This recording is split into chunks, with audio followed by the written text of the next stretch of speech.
Richard Carapaz there at the finish line said the most intelligent guy won. What's your thought on that?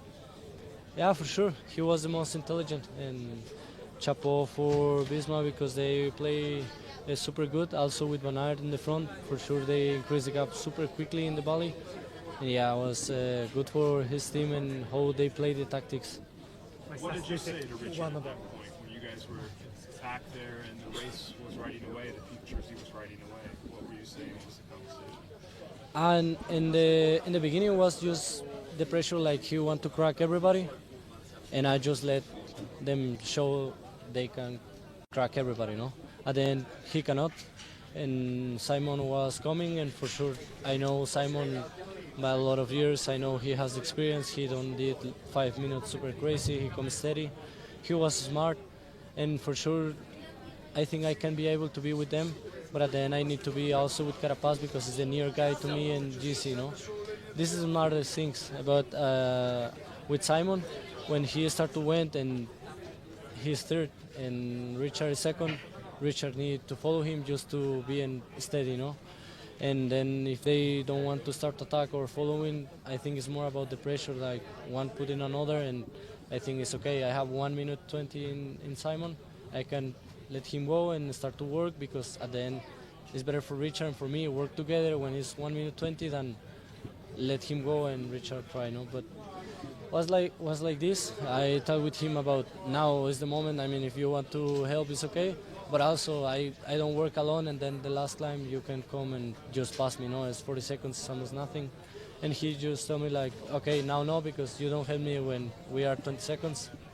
And I said, okay. But anyway, I don't. I mean, if I lose already the GC, I will don't lose the second place. Just one final thing. I mean, were you forced to gamble a little bit because maybe sometimes you had the condition to follow all those considerations, to follow Simon Yates, you had to do that gamble? No, I just want to be smart and don't go super crazy in the first attacks because it's like 1 hour climb. Has no sense to push 1,000 watts and then stop. No, like I knew it will happen. That's why I make like gaps and then I close and that's it. Was all just like not gamble. Was I was just doing the thing that I was thinking was the smartest. And yeah, when I think they have 2 minutes in the top, something like this. For sure, I start to make the descent, and I did a little bit of balling. When I tried to change with him, he just say no, and I said okay, but I cannot put you in, I don't know, 1 minute with Simon, and then you attack me and you win Giro, no. And then it's like this. It's just everybody was playing. Anything to say? Bisma played really well, and we try to play as well, and that's it. Sometimes you win, and sometimes you lose. Congratulations on your first grand podium tomorrow in Rome. Do you think you could have won this Giro, looking behind today's? With all the respect to the big riders, I am a big fan of everyone.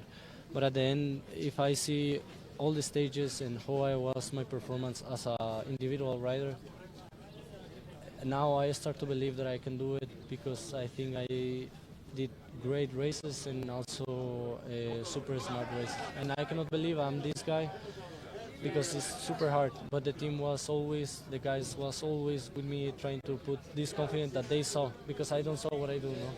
But it's incredible. And if I need to answer, I think maybe yes. Is there a big disappointment that you end up second, go with an amazing result? It's like 50-50 for my teammates and 50 for me because they deserve to win, and obviously when you are winning one race and you lose, of course it's disappointed, but you need to realize how big is this, and yeah, it's not easy.